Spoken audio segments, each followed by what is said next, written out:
Hi Naveen, how are you? Hello, how are you? I'm good.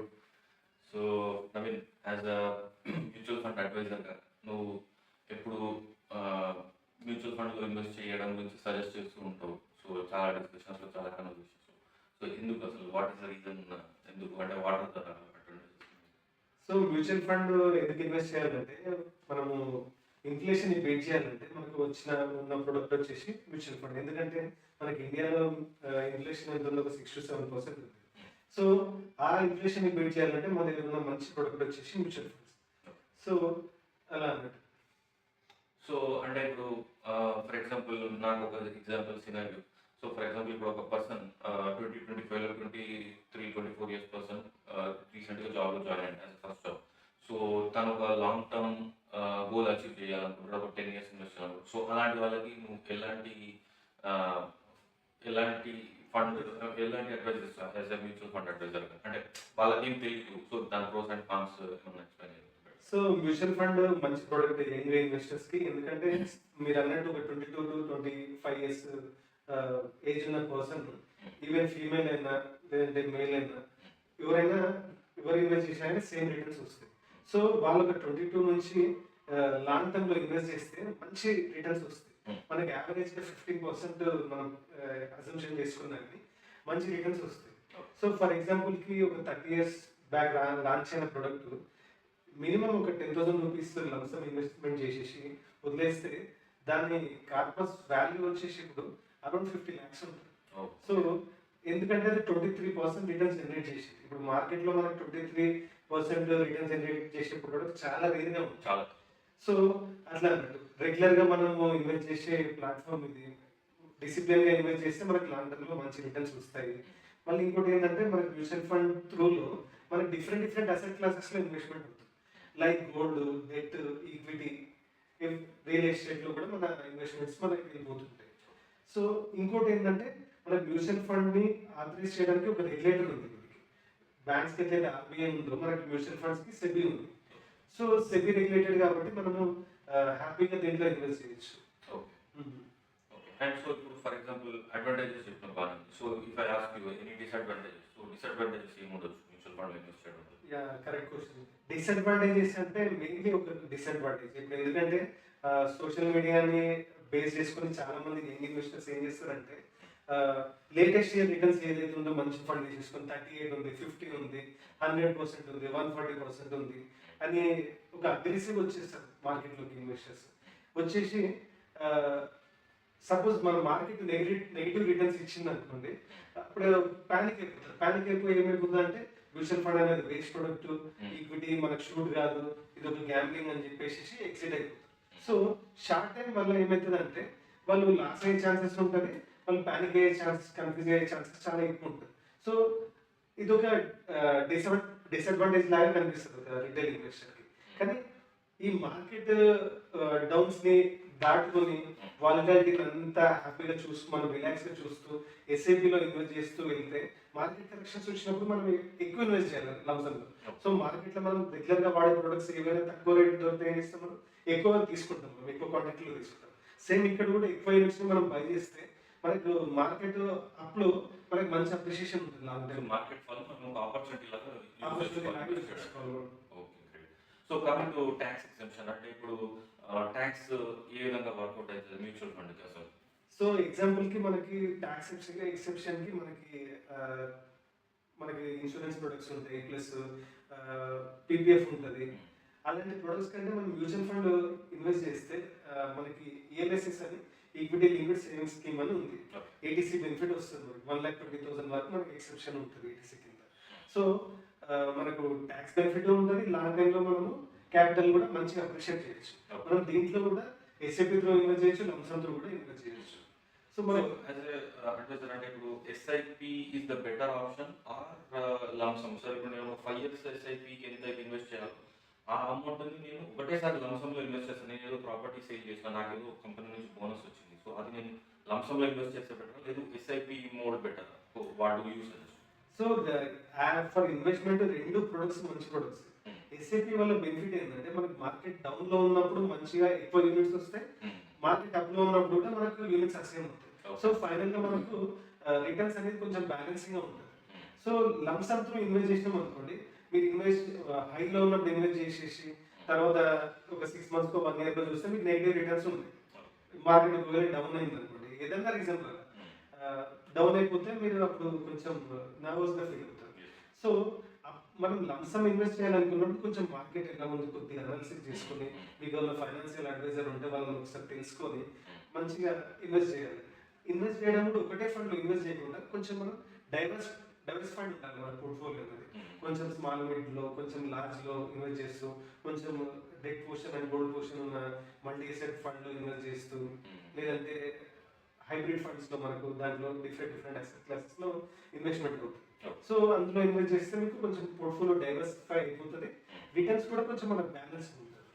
ఎప్పుడైతే మనకి market correction ఉందో మనం అప్పుడంతా ప్యానిక్ అవ్వదు. సో లంసమ్స్ మధ్య మధ్యలో ఇన్వెస్ట్ చేస్తూ ఉండాలి. రెగ్యులర్గా మనం ఎస్ఐపిస్ ఇన్వెస్ట్ చేస్తాం. లంసమ్ కూడా మనం ఇంకో లాగా కూడా ఇన్వెస్ట్ చేయొచ్చు. మనకు మంత్లీ బేసిస్లో కొంచెం అమౌంట్ మనకు మిగిలిపోతుంది. సో ప్లాన్స్ ఉంటాయి, క్యాన్సిల్ అవుతుంటాయి. ఆ ఇన్వెస్ట్మెంట్ మనం యాడ్ చేస్తూ ఉంటాం. ఇంకో రకంగా ఎట్లా అంటే మన బర్త్డేస్ ఉంటాయి, మన పిల్లల బర్త్డేస్ ఉంటాయి, మన మ్యారేజ్ డేస్ ఉంటాయి. Instead of giving the materialistic gifts, so ఒక మ్యారేజ్ డేకి 10,000 స్పెండ్ చేసి ఏదో పార్టీ చేసుకుంటే అదే 10,000 నువ్వు ఇన్వెస్ట్ చేస్తే అది నీకు ఫ్యూచర్ లో కనిపిస్తుంది. అదే 10,000 రూపీస్ వన్ డేకే వస్తుంది. Maybe that's the one day satisfaction, one day enjoyment. So దాన్ని మనం లిమిట్ చేసుకొని 10,000 2,000 స్పెండ్ చేసుకొని రిమైనింగ్ 8,000 మ్యూచువల్ ఫండ్ ఎస్ఐపిలో లంసంలో ఇన్వెస్ట్ చేస్తే అదొక మంచి. సో కొంచెం పోర్షన్ సెపరేషన్ యూజ్ చేసుకొని కొంచెం పోర్షన్ ని మనం ఇన్వెస్ట్మెంట్ లాగా యూజ్ చేసుకోవాలి. ఇప్పుడు మనం ఓల్డెన్ డేస్ లో మనకు మన గ్రాండ్ పేరెంట్స్ ఫెస్టివల్స్ ఈవెంట్స్ కి మనకి ఏం చేస్తారంటే కొంచెం పిల్లలకి కొంచెం మనీ ఇస్తారు. సో ఆ మనీని మీరు కొంచెం స్పెండ్ చేయాలి. ఎంటర్టైన్మెంట్ గురించి అవ్వచ్చు, మన ఓన్ హ్యాపీనెస్ గురించి కొంచెం స్పెండ్ చేయాలి. కానీ కొంచెం ఇన్వెస్ట్ చేస్తే మనం ఏదో ఒక గల్లు వేయడమో లేదంటే బ్యాంక్ అకౌంట్ లో ఉంచుకుంటే జస్ట్ బ్యాంక్ అకౌంట్ లో ఉంచుకున్నాను just 2.5 rate of interest work అవుతుంది. అదే మనం ఈక్విటీలో ఇన్వెస్ట్ చేస్తే 15% మినిమం వర్క్ అవుతుంది. ఈ 15% కూడా నేను ఎందుకు చెప్తున్నా అంటే మార్కెట్ 30-40 ఇయర్స్ నుంచి మనం అబ్జర్వ్ చేస్తే 15 to 17% రిటర్న్స్ ఇచ్చింది ఇండెక్స్ వచ్చేసి Sensex. So based on that point నేను అట్లా 15% అజంప్ చేస్తున్నాను. And one more advantage that I have observe, అంటే నువ్వు చెప్తున్నాను బట్టి నేను అబ్జర్వ్ చేసిన ఏంటంటే ఇప్పుడు గోల్డ్లో కానీ రియల్ ఎస్టేట్లో కానీ ఈక్విటీలో కానీ ఇన్వెస్ట్ చేయాలంటే కొన్ని రిస్క్లు ఉంటాయి. రియల్ ఎస్టేట్ అంటే హ్యూజ్ అమౌంట్ కావాలి, అప్రిసియేషన్ బాగుంటుంది కాబట్టి హ్యూజ్ అమౌంట్ కావాలి. గోల్డ్ ఇన్వెస్ట్ చేయాలంటే ఇప్పుడు యాజ్ ఆన్ టుడే 25 జనవరిలో తులం 10 grams ఆఫ్ గోల్డ్ 80,000కి దగ్గరలో ఉంది. సో అంత ఇన్వెస్ట్ చేయాలంటే కష్టం. ఓకే, అండ్ ఈక్విటీ చూసుకుంటే ఇప్పుడు ఆల్మోస్ట్ మార్కెట్ అంతా ఫాల్ అయింది. సో అది అవన్నిటిని బీట్ చేయాలనుకున్నా కూడా అవన్నీ మనం చేయాలన్నా రిస్క్తో ఉంటాయి. సో ఇవన్నీ కలిపి ఒక ప్రోడక్ట్ వాటన్నిటి మనం న్యూట్రలైజ్ చేసుకొని దీంట్లో ఇన్వెస్ట్ చేస్తే so that is best option అని నాకు అనిపిస్తుంది. అవును, మీరు అనేది good point. Even young investors కి కూడా మనం ఒక 100 రూపీస్ నుంచి కూడా స్టార్ట్ చేయొచ్చు. ఫర్ ఎగ్జాంపుల్ మన పిల్లలు ఉంటారు. సో లిమిట్ బ్రాకెట్ ఏం లేదు, 1000 చేయాలి, 10 lakhs చేయాలి. For example real estate or gold లాంటి దానికి చూసుకుంటే ఒక స్టార్టింగ్ ఎంట్రీ బ్యారియర్ ఉంటుంది. సో దీనికి ఎలాంటి ఎంట్రీ బ్యారియర్ లేదు. So that is a very good point. అంటే మీరు ఇందాక ఎగ్జాంపుల్ చెప్పారు, చిన్న పిల్లలకి గ్రాండ్ పేరెంట్స్ ఇచ్చారు. సో ఆ అమౌంట్ నుంచి ఒక 500 ఇస్తే దాంట్లో ఒక 200 కూడా 300 కూడా ఇన్వెస్ట్ చేయొచ్చు. సో ఆ 200-300 ఇన్వెస్ట్మెంట్ ఆస్పెక్ట్ నుంచి ఇంకే దాంట్లో చేయలేము other than mutual fund. So this is one of the best option to invest in mutual fund. So ఇంకొక క్వశ్చన్ ఇప్పుడు అంటే ఇప్పుడు మనం అంటే లాంగ్ టర్మ్ క్యాపిటల్ గెయిన్స్ అంటారు కదా. సో ఇప్పుడు మ్యూచువల్ ఫండ్స్ నీకు నేను ఒక 10 years ఇన్వెస్ట్ చేసి నాకు ఒక 5 lakhs పర్పస్ ఏదో క్రియేట్ అయింది. ఓకే, ఆ 5 lakhs 10 lakhs, సో దాని మీద మనం ఎంత ట్యాక్స్ పే చేయాల్సి ఉంటుంది? దేనికి మనం ఆ అమౌంట్ స్పెండ్ చేసే ట్యాక్స్ పే చేయాలి, దేనికి స్పెండ్ చేసే ట్యాక్స్ పే చేయాలి, ఏమన్నా చెప్పగలుగుతారా? సో మన టాక్సేషన్ వచ్చేసి short term capital gain tax వచ్చేసి మనకి 20% ఉంటుంది equity. So long term capital gain tax వచ్చేసి 12.5% ఉంటుంది.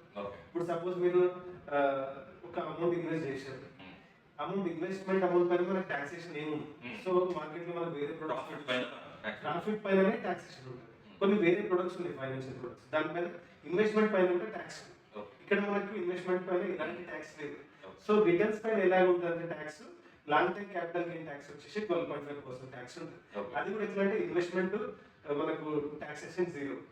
ఫస్ట్ 1.25 lakhs వచ్చేసి మనకు ట్యాక్స్ కూడా 0. దాని తర్వాత ఏదైతే ప్రాఫిట్ ఉంటుందో దానిపైన 12.5% ట్యాక్స్ ఉంటుంది.